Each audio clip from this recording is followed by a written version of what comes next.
Claro, realmente diagnostica, claro, no trata, diagnostica. Microbiología es interesante porque justamente nos ayuda en el diagnóstico. En la segunda clase le vamos a enseñar nosotros en el laboratorio cómo hacer un diagnóstico presuntivo y un diagnóstico definitivo. No es lo mismo. ¿Ya? Entonces, ese es un concepto que tienen que ir entendiendo. El diagnóstico definitivo es, por ejemplo, un cultivo. El paciente tiene una infección urinaria, para saber qué cosa es lo que tiene que pedir un urocultivo.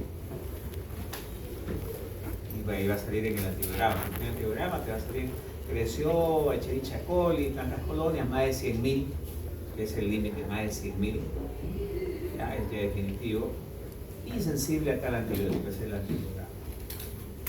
Otro estudio diagnóstico es la PCR, reacción de cadena polimerasa, que evalúa el DNA de microorganismos, no hay duda.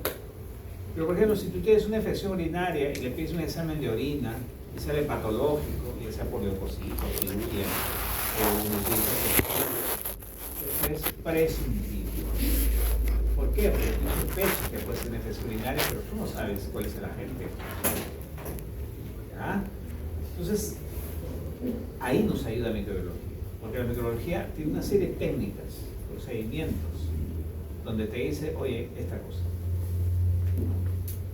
A veces ustedes ya van a ver, cuando lleguen al hospital van a hacer historias clínicas y pues van a hacer su planteamiento diagnóstico y van a pedir los exámenes. Entonces, ¿cómo van a corroborar de que han hecho bien o no cuando el laboratorio te dice, oye, sí, tuviste razón, salió otra cosa? O no también. ¿Entendieron? Presuntivo y definitivo. ¿Sí? Bien. Seguimos. Los microorganismos que vamos a ver en microbiología básicamente son virus, bacterias y hongos. Hoy vamos a ver las bacterias, la próxima semana a los virus y a los hongos. ¿Cuál es el objetivo diferencial desde el punto de vista estructural? Son diferentes. Pero hay un grupo, y ya hay que ir conociéndolos, que son los acelulares. O sea que no son verdaderas células. ¿Quiénes son ellos? Pues los virus. Son acelulares. Entonces podemos clasificarlos en acelulares, los virus, y los celulares, eucariotas y procariotas. Recuerden, procariota, el representante es la bacteria. La bacteria es procariota. Y eucariota, pues el resto de células, ¿no? Hongos, las células humanas, pues son eucariotas. ¿Cuál es la diferencia principal? Ojo, principal entre una célula eucariota y procariota es el núcleo. La célula procariota, como vamos a ver, no tiene membrana nuclear. En cambio, la célula eucariota tiene membrana nuclear. El DNA de la célula procariota pues es usualmente circular. En cambio, de la eucariota es lineal en los cromosomas. ¿Cuántos cromosomas tiene, o cuánto DNA tiene la célula, la bacteria? Tiene uno. ¿No? Usualmente los otros tienen que ser más de uno. ¿No? Pero la diferencia principal es la membrana nuclear. Ustedes van a ver ahí un DNA que está ahí, al aire libre. ¿Ya? En cambio, pues, en el caso de los eucariotas está rodeado por su membrana nuclear. Bien, esa es la principal diferencia. Aquí está, estamos hablando, los microorganismos acelulares. Donde está el virus, el viroide, el prión. El prión es una molécula de aminoácidos, ¿no? Y que se vuelve patógeno por una alteración, por una mutación. Lo que más vemos son los virus. Y aquí hay que ver algo, ¿no? El plásmido. El plásmido también es un ADN circular, pero que no está formando parte de lo que es el DNA, en este caso del virus, ¿no? O de la bacteria, ¿no? O de la bacteria. Porque, ojo, el plásmido no solamente es de virus, usualmente puede ser de una bacteria, ¿no? Y tiene la particularidad de que como está fuera del DNA, pues se puede transmitir a otra. Y es una causa, por ejemplo, de resistencia, ¿no? Bien. Esto se lo tienen que aprender porque se lo tienen que aprender. Esto es una tablita donde uno pues diferencia virus, bacterias y hongos.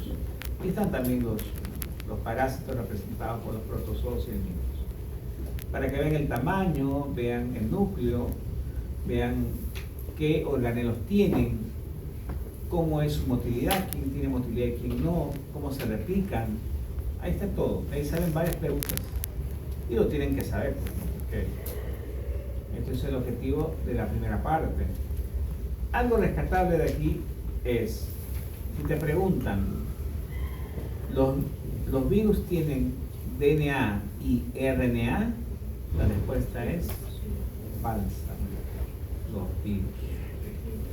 Los virus tienen o DNA o RNA, no tienen los dos. En cambio, todo el resto tiene los dos, DNA y RNA, que es lo normal, ¿no? Pero el virus no. Oh, eso es una cosa rescatable, ¿no? Otra cosa, las organelas. ¿Qué organela tienen las bacterias? Ribosomas, no tienen más. Las bacterias no tienen mitocondria, las bacterias no tienen retículo endoplásmico, las bacterias no tienen lisosomas, las bacterias solamente tienen ribosomas. ¿Y son los mismos que los que tienen los eucariotas? No. Los ribosomas que tienen las bacterias son 70S y los que tienen los eucariotas son 80S. Ya no se olviden que la bacteria se reproduce por fisión binaria, no es por mitosis. No es por mitosis. Bien. Eso es rescatable de esa tabla, pero tienen que aprendérselo. Bien. Entonces, como estamos hablando de eucariota y procariota, por supuesto que tienen que saber diferenciar personas de eucariota y procariota. Ahí tienen la diferencia. Ahí está. ¿Ya? Pero solamente para recordarles eso, es como es la procariota y una eucariota. Esta es una eucariota, esta es una procariota. Miren el núcleo, lo que les decía. Esto tiene una membrana nuclear. Aquí está su DNA, su cromosoma, que son varios lineales. Aquí no, aquí son circulares, es uno solo y está libre. Aquí están los plásmidos, que no están metidos dentro del DNA, sino están fuera. Y los ribosomas, que son 70S. ¿Tienen una pared celular? Es una pregunta de examen. Ajá. Los procariotas tienen pared celular. ¿Los eucariotas tienen pared celular? ¿Falso o verdadero? Los vegetales. ¿Ah? Los vegetales. ¿Qué dicen? Algunos. No, la pregunta es así. ¿Los eucariotas tienen pared celular? ¿Tienen pared celular? No todos. Los hongos, pues. Los hongos tienen pared celular, es eucariota. ¿No? ¿Ya? Entonces tienen pared celular. No pareciera, ¿no? Pero sí tienen. ¿Ya? Pero no todos. Pero vean la diferencia. Y aquí está la otra diferencia, ¿no? También eso tienen que sabérselo. Ya saben, cuando respondan diferencia tienen que colocar una tablita para que uno pueda calificarlo bien. Si no hacen una tablita, pues ¿cómo hacemos la diferencia? Una recomendación para el examen. Bien. Hay estructuras que son obligadas, obligatorias, que definen una bacteria, ¿no? Y hay otras que son opcionales. Toda bacteria usualmente debe tener una pared celular, una membrana citoplasmática, un citoplasma, ribosomas. Aquí no es núcleo, ojo, no es núcleo, ¿ya? Es membrana nuclear, o sea, más que membrana nuclear es DNA, material nuclear, DNA, ¿ya? Y aquí, esto es opcional, o sea que no toda bacteria tiene obligatoriamente que tener una cápsula. No toda bacteria tiene obligatoriamente que tener esporas, o flagelos, o plásmidos. Hay algunas que tienen y otras que no. Justamente esto es lo que, muchos de estos son sus factores de virulencia. Si tiene cápsulas, si tiene flagelos, si tiene plásmidos, si tiene esporas, son factores de virulencia. ¿Y qué cosa les da ese factor de virulencia? La patogenicidad. ¿No? Son más patógenos. ¿Está claro? Sí. Cualquier duda me preguntan. ¿Eh? Bien, seguimos. Bien, algunos autores dicen, ok, entonces vamos a llamar a la cápsula, a la pared y a la membrana celular, no es calular, es celular, envoltura bacteriana. Sí, algunos lo definen así, la envoltura bacteriana de una bacteria. Vamos a empezar con la cápsula. ¿La cápsula es un factor de virulencia? Sí. ¿Por qué? Porque la cápsula, ¿cómo está formada la cápsula? Usualmente son carbohidratos. Es un polisacárido. La cápsula. Excepto, pues, el bacilo anthracis, que tiene aminoácidos. Pero en general es carbohidrato. El concepto es carbohidrato. ¿Ya? Entonces miren cómo pues rodea, le está sacando la lengua porque el macrófago no se lo puede comer. O sea, evade el sistema inmune. Es un factor de virulencia, entonces, que no permite que el sistema inmune te lo coma. En este caso, la inmunidad innata, como vamos a ver, que es macrófago, neutrófago. Bien.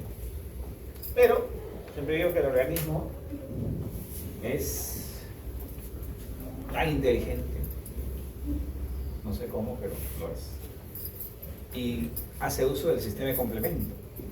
Cuando hablamos de inmunidad innata, la inmunidad puede ser innata o adquirida. Ojo, ya les voy dando yo los datos para que ustedes vayan ya metiéndose en el curso. ¿Ya? La inmunidad innata, pues hay elementos importantes, así como es el macrófago, el polimorfo nuclear, está el sistema de complemento. El sistema de complemento es inmunidad innata. En la inmunidad innata tiene tres funciones el sistema de complemento. Uno, producir anafilotoxinas, o sea, inflamación. Dos, opsonización. Y tres, destrucción del microorganismo por destrucción de la pared celular. Pero entonces una función es opsonización. ¿Qué cosa es opsonización? Opsonización es rodear a la cápsula de la bacteria con anticuerpos. ¿Para qué? Para que favorezca la fagocitosis. O sea, cuando ustedes escuchen opsonización, quiere decir de que favorece la fagocitosis. Favorece la fagocitosis. ¿Está claro? Bien, seguimos. Esto es otra cosa importantísima que lo tienen que aprender. Este PPT es obligatorio que se lo sepan.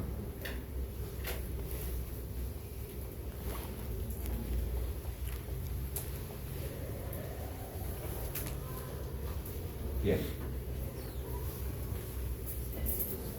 Una coloración importante es la coloración Gram para diferenciar las bacterias. Es importantísimo. Cuando ustedes diferencian Gram positivo y Gram negativo. En microbiología es lo que cuando hablan de bacterias, lo que van a hablar es, sí, es un Gram positivo, no, es un Gram negativo. La coloración Gram es un colorante que diferencia las bacterias, pero hace dos cosas importantes. Tú ves la forma de la bacteria, puede ser un coco redondo, puede ser un bacilo como un palito, o puede ser un coco bacilo, ¿ya? Usualmente. Y lo otro es el color.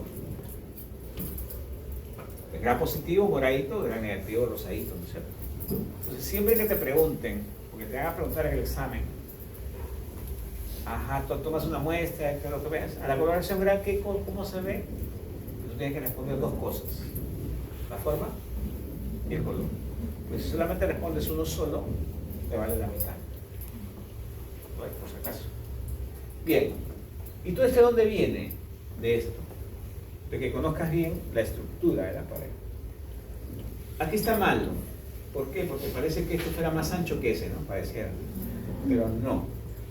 Usualmente la pared celular, esto, del gran positivo es 80% mayor, es más grande que el del gran negativo. ¿Ya? Lo que pasa es que se puso así más grande para que ustedes vean las cositas que tiene el gran negativo. Si bien es cierto, el componente principal de la pared bacteriana es el péptidoglucano, ¿ya? El péptidoglucano, pues, ¿quién más tiene? Los gran positivos, 80% de la pared es péptidoglucano. ¿Qué cantidad de péptidoglucano tiene el gran negativo? 20%. Pero, ok, el más grueso lo tiene el gran positivo, pero si yo les pregunto, ¿qué pared celular es más compleja? ¿El del gran positivo o el gran negativo? Gran negativo. Por eso se explica que las infecciones por los gran negativos son los más fregados, son los más peligrosos, son los que a nosotros como médicos pues nos vuelve loco a veces, ¿no? Porque no responden al tratamiento, porque son resistentes, porque son agresivos, son las que están a nivel intrahospitalario. ¿Ya? Entonces, para que lo sepan ya de una vez. ¿Y es por qué? Porque tienen porinas, tienen polisacáridos, tienen lipoproteínas, tiene un poco de cosas que todos son pues virulentos y eso lo hace que sea patógeno. En cambio este, mira, ¿ves? Tiene solamente su ácido lipoteicoico. Ojo, el ácido lipoteicoico solamente es de los gran positivos. ¿Pero para qué le sirve? Sí, es un factor virulento, para adherirse. Pero no tiene otras cosas, como poco a poco vamos a ir viendo. Incluso tiene un espacio periplásmico. El espacio periplásmico solamente lo tienen los gran negativos. ¿Para qué sirve? Ahí están las beta-lactamasas. ¿Qué cosas son las beta-lactamasas? Las beta-lactamasas son las que te destruyen pues las penicilinas. A los beta-lactámicos. Entonces, ya tienen todo eso. Entonces aquí está la diferencia. Esto apréndanselo. Porque estoy en el examen. 4 diferencias entre gran negativo y gran positivo. Y hasta el resumen ahí. Tienen que estar haciendo el resumen ustedes. Y tienen que aprendérselo. No hay nada. Bien, ahora vamos a entrar un poco más, motivándolos a ver a que investiguen. ¿Cómo es eso de la pared? ¿Ya? A ver, ¿cuál es tu nombre? Katy. Katy. Dime 2 funciones de la pared celular. Protección Ya, muy bien. e intercambio con el medio externo. Muy bien. Interno. No, es que protección, sí, es que te da la forma. Las bacterias tienen su forma, ya sea una cosa redonda, un vacío, es por la pared celular. Si no tuvieran pared celular, serían pleomórficos.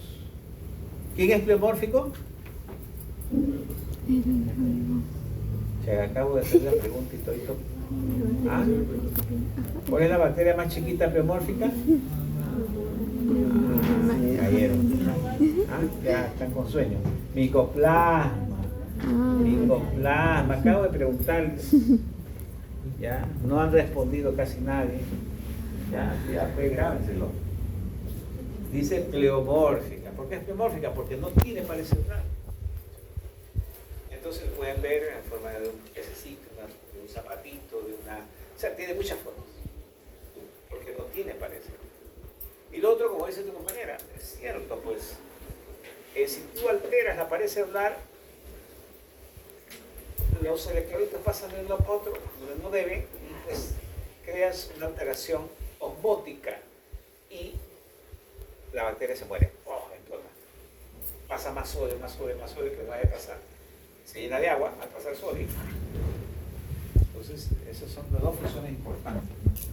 Pero entonces, conocer la estructura de esa pared celular es importante, ¿no? Entonces, ahora vamos a ver cómo está formado esa pared celular. Ya sabemos que lo forma el péptidoglucano. Péptidoglucano. Entonces, vamos a analizar péptidoglucano. Péptidoglucano. Vamos a ver glucano. Glucano es cadenas de polisacáridos, o sea, carbohidratos. Entonces, ¿cómo está formado esta cadena de glucanos? Por el NAM y el NAG. ¿Qué cosa es el NAM? N-acetil, N-acetil, N-acetilburámico, y este es el N-acetilglucosamina, NAG y NAG. Están unidos por cadenas enlaces beta 1,4 glucosídicos. Aquí. Entonces así, NAM, NAG, NAM, NAG, NAM, NAG. Esa es la parte del glucano. ¿Ya? Y así van formando la pared. Pero si así solamente fuera esa pared sería muy frágil. Porque se rompe fácil. Porque están así.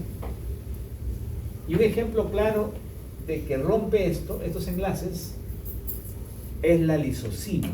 ¿Qué cosa es la lisozima? La lisozima es una enzima que está normalmente en la secreción lagrimal, en el sudor.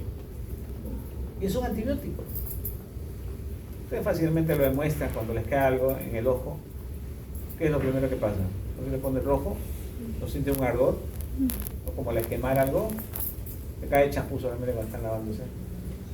Es porque la lisozima es la que está ahí, ¿no? Destruyendo todo lo que entró. Y está acá la lisozima. Pero entonces, ¿y de dónde sale el péptido? El péptido sale de aquí. El NAM tiene 4 aminoácidos. De los NAM, no de los NAG, de los NAM. Tanto para arriba como para abajo. Y estos se unen. ¿Ya?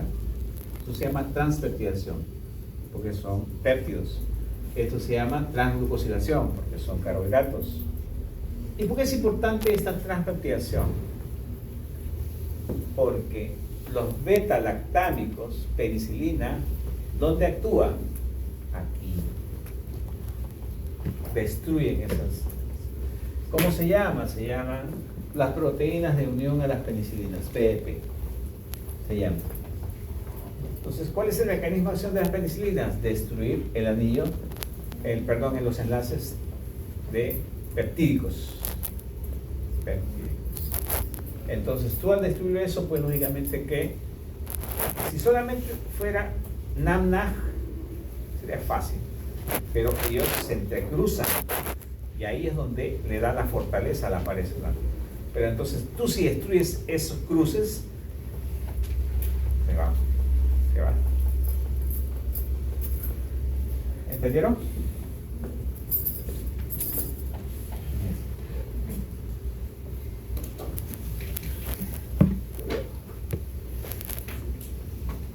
Y de aquí, recuerden que la bacteria, pues lógicamente tiene sus genes, y sus genes lógicamente que sintetizan proteínas, y normalmente sintetizan el PEP2, que esto es lo normal, lo que deben entender, para que venga la penicilina con una boca grande abierta, se meta ahí y lo destruya.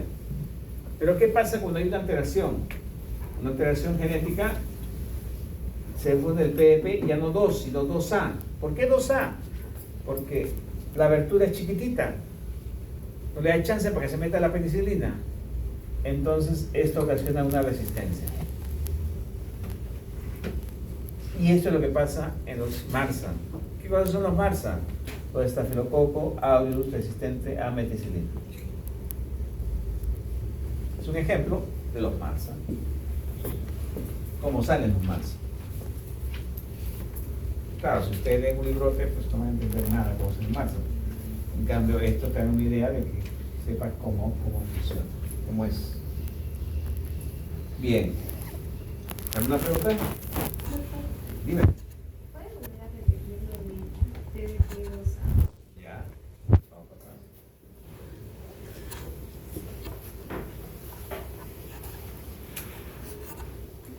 Ya. Primeramente, ¿qué cosa es PDP? Ya te dije que PDP, aquí está, son proteínas de unión a las penicilinas. Proteínas de unión, está en inglés, ¿no? Proteínas de unión a las penicilinas. Ya, son transpeptidasas. ¿Qué cosas son las transpeptidasas? Las transpeptidasas son las que actúan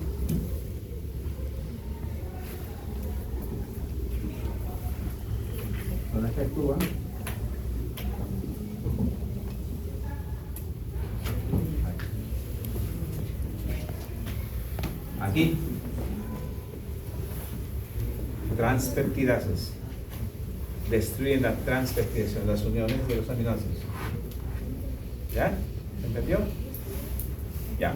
Entonces, si entendiste eso, va a ser más fácil que entiendas lo que viene.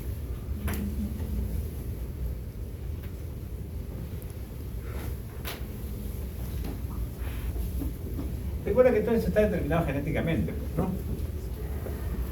Entonces, es un MEC R1, entonces forma esto, es un PDP2, justamente. Es lo bueno, lo normal, donde va a entrar la penicilina y va a destruir la transpeptidación. Pero ¿qué pasa si hay una alteración? Una alteración. Se forma ya no el PDP2, sino el PDP2A. ¿Por qué? Porque estos receptores, estas enzimas son diferentes. Por poner un ejemplo. Va a llegar la penicilina y necesita un espacio grande, por poner ejemplo, para poder actuar. Pero como hay una alteración genética, no le da chance para ubicarse, porque la boca es más chiquita. No, eso es en sentido figurativo. Es decir, que el PDP no va a funcionar. ¿Me entendieron? ¿Sí? Y es un ejemplo de Marsa.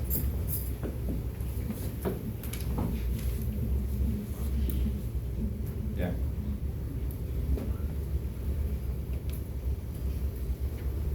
¿Alguna otra pregunta?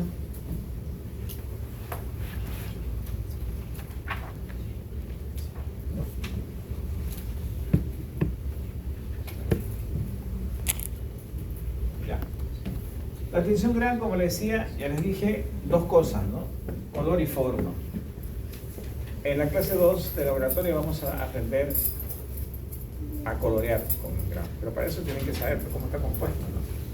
Primeramente hay que fijar el calor siempre para que la muestra quede fija. Luego el colorante principal es el cristal de violeta, no lo olviden. El mordiente es el gol, se decolora con alcohol acetona y el colorante contraste el azafrán. Un gran positivo tiene bastante cantidad de peptidoglicano. Esta coloración se une al peptidoglicano. Tiene 80% de la pared, lógicamente que se ha pegado. El cristal violeta se pega, luego el lugol, que es mordiente, que se pegue más. Por más que le eche un decolorante, no se va a decolorar. Y por más que le eche safranina, ¿para qué le va a echar safranina si está con colorante pegado? En cambio, un gran negativo no, tiene 20% solamente de peptidoglicano. Por lo tanto, de hecho, cristal violeta se puede pintar un poquito. Le da el lugol, se pinta otro poquito, pero le echo esto y lo decoloro, pues, porque tiene solamente 20%. Se queda blanco, le echo de safranina. O sea, la safranina es para colorear ¿qué? A los granos negativos. En conclusión. Y podemos ver la forma. ¿Estamos claros? ¿Sí? Bien.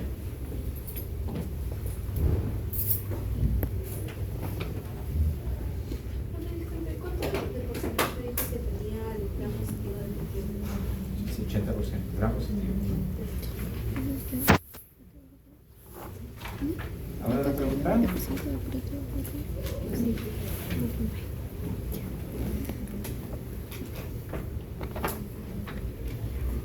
Ya. Ahora, pregunta examen. Siempre acá los agarramos a los alumnos, ¿no? Porque, ¿y quiénes no son gran negativos? ¿Quiénes no se colorean con gran? Tienen que saberlo. Micobacterium, treponema, micoplasma, legionela, clamidia. Entonces ya saben ya la respuesta a la pregunta. Esos no se colorean con la coloración. Solamente se pregunta examen. Bien, vamos con los factores de virulencia. El flagelo. El flagelo, pues, es esto. Una proteína, la flagelina, sirve para la movilización. Eso es lo importante, para que se mueva. Ahora, ¿todas las bacterias tienen flagelos? No. No. Esto es, para que lo sepan, porque esto no se les pregunta, porque esto es características. Pues algunos tienen los flagelos en un lado, otros en los dos lados, otros en todo el lado. Pero eso, desde el punto de vista médico, de aplicación, no es importante. Este es importante. la fibria, o llamada también pili. Son más cortas.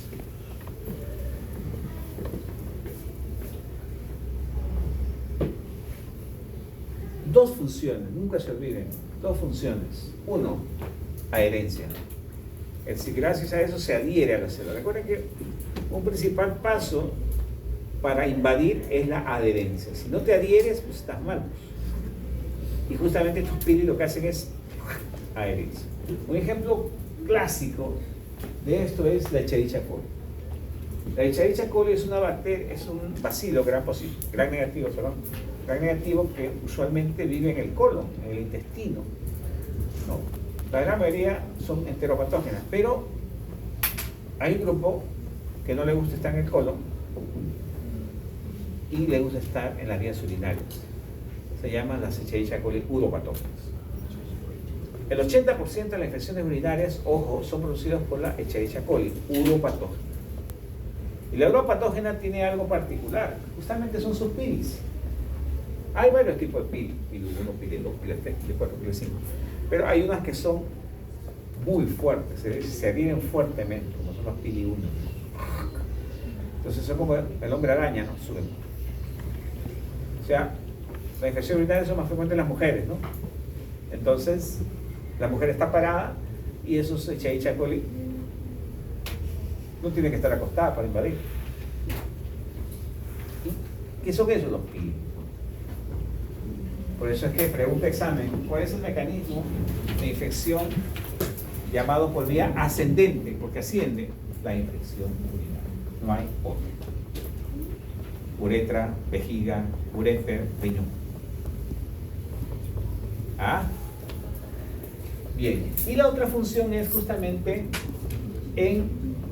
miren cómo este tipo interviene también en lo que es la conjugación.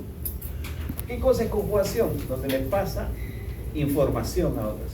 Agarra con un pili, lo agarra, lo atrae, lo jala y le pasa un plásmido. O sea, el pili como una soga, ¿no? ¿Cómo se llama eso? Conjugación. Entonces, si les pregunta, función del pili fibrias son dos. Por eso es que no hay palabreo, Las endosporas. Hay bacterias que forman esporas. ¿Para qué? Para sobrevivir. No todas. ¿Cuáles son? Aquí están. Si te pregunto, microorganismos que producen esporas, Bacillus y Clostridium. ¿Ah? Entonces, por ejemplo, la bacteria dice, este ambiente no me gusta, me voy a morir. Hace todo este proceso. Se transforma. Y me quedo ahí, quieto. Lo peor, que las esporas, tú le pasas antiséptico, le pasas, no lo destruyes. ¿Cómo destruyes una espora? Por esterilización. Para eso es la esterilización. Si te preguntan cómo destruir las esporas, es con esterilización. Es lo único. ¿Ah? Bien.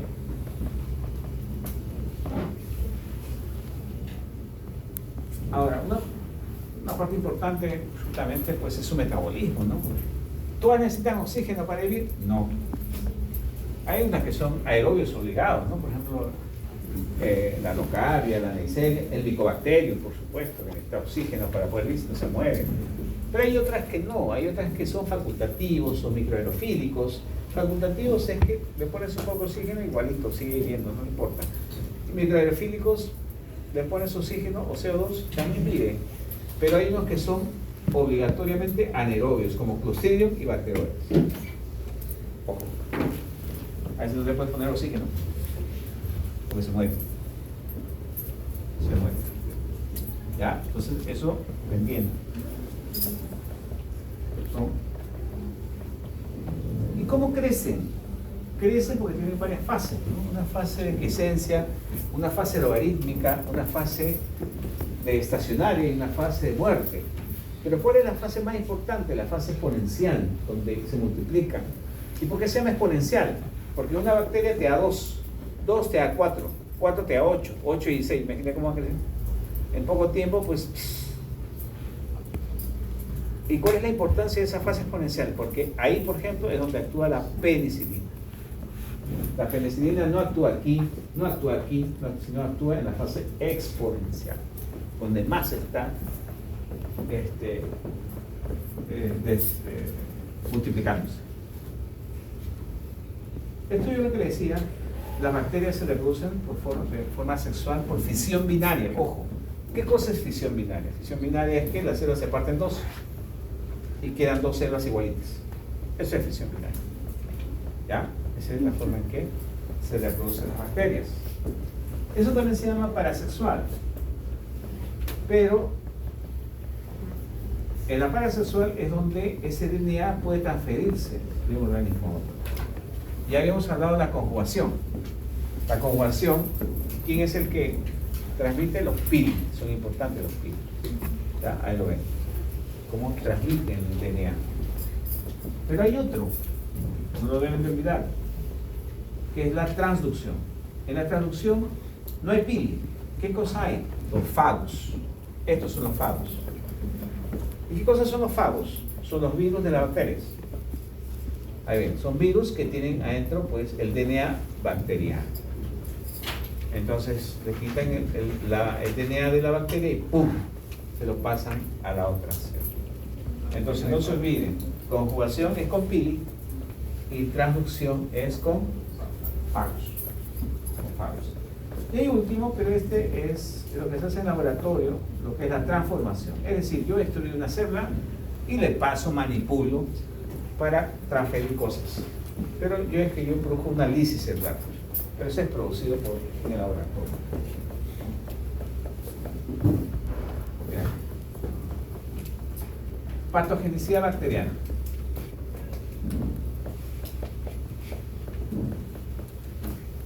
Patogenicidad bacteriana, ¿todas las bacterias son patógenas? No. ¿Y de qué depende su factor de virulencia? Esa es la idea.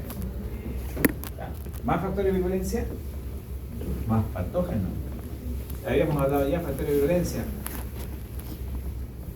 La cápsula, los film, ¿no? Son factores de virulencia. ¿No? Aquí está. Los pili. Enzimas, hialuronidasa, colagenasa, elastasa. Si tienes todo eso, pues lógicamente que vas a destruir los tejidos. Pero hay otro que son las toxinas. Y aquí hay algo que tienen que tener en cuenta. Hay toxinas que son endotoxinas, que están en la pared, la bacteria, y hay otras que son exotoxinas, que son producidas por las bacterias. El concepto. Las exotoxinas son producidas por gram positivos y gram negativos. Pero las endotoxinas solamente lo tienen los gram negativos. Gram negativos. ¿Y por qué es importante esto? A ver, ¿quién me responde? ¿Quién cree ustedes de que produce más daño cuando se destruye?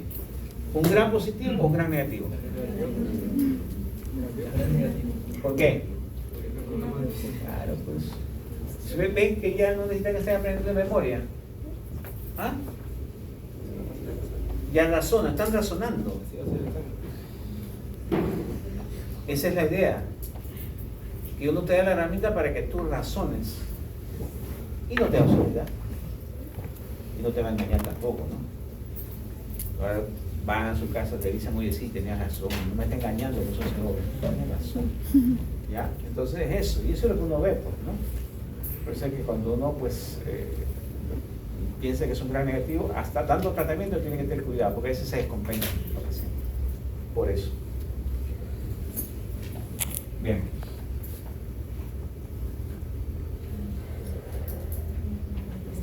Esta tablita la tienen que, porque esto viene para el examen, diferencia entre una exotoxina y endotoxina. Entonces, un dato que les voy a dar aquí, esta es una endotoxina. Está formado por 3 elementos: un polisacárido, un core, un núcleo de carbohidratos, y un lípido A, que tiene lipopolisacárido, que es el disacárido de fosfato, y ácido graso. ¿Cuál es lo tóxico de la endotoxina? El lípido A. Esto es lo que hace tóxico. El lípido A. Bien. ¿Muy bien? Este es un ejemplo, por ejemplo, de una bacteria que produce exotoxina, que es muy conocida, el tétano. El tétano es producido por una exotoxina. ¿Quién lo produce? El Clostridium tetani. Por eso es que, ¿me creen ustedes que se le pone la vacuna, ¿no? Es un toxoide. Entonces, es un toxoide, le va a bloquear la toxina, ¿no? Uno no le coloca un antibiótico para destruir el Clostridium. No me interesa destruir el Clostridium. A mí lo que me interesa es bloquear la toxina. Por eso colocamos toxoide. ¿Entendieron? Y es el que se va por el sistema nervioso, ¿no? El tétano.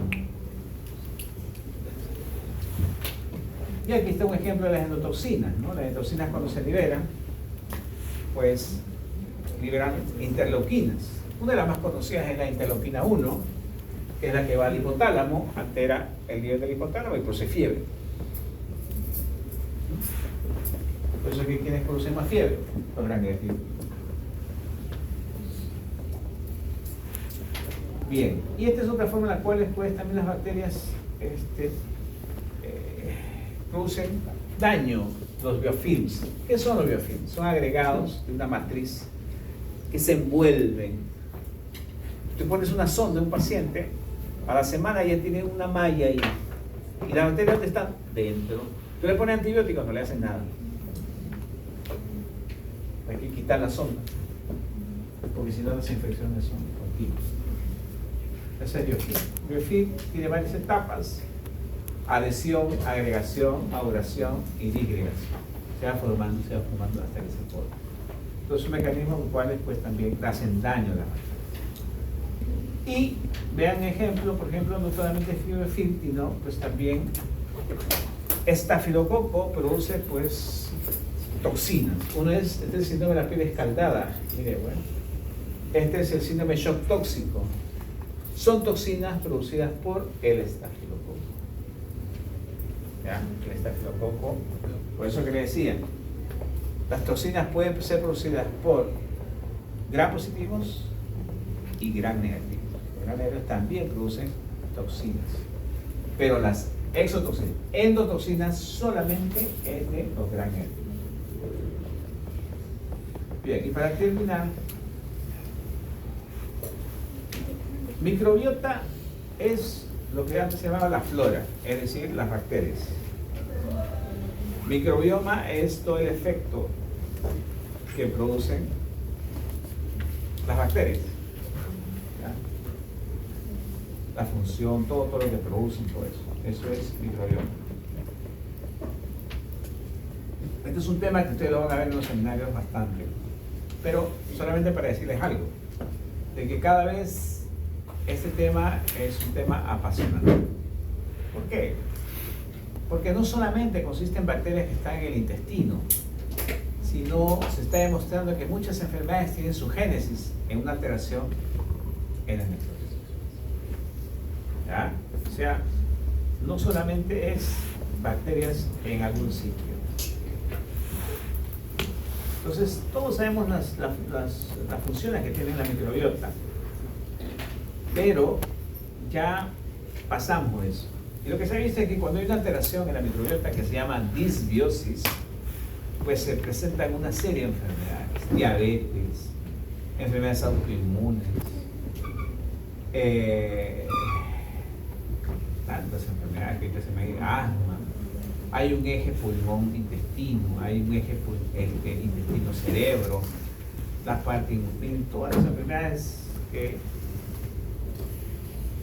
ven, Alzheimer, cáncer, muchas, que prácticamente está siempre, toda la semana aparecen artículos sobre ¿ya? Entonces aprovechen ya que están esto porque va a ser, y pues ahorita usted sabe muy bien, una de las cosas que ya se está aplicando es el trasplante fecal, ¿no? El trasplante fecal. Se pasa ese es de un paciente a otro que lo necesite para mejorar su microbiota, porque el paciente mejora. Infecciones por Clostridium, por ejemplo, enteritis regional, Crohn, colitis, está haciendo eso, los pacientes mejoran. Eso es el trasplante fecal. Bien, muchachos, ¿alguna pregunta?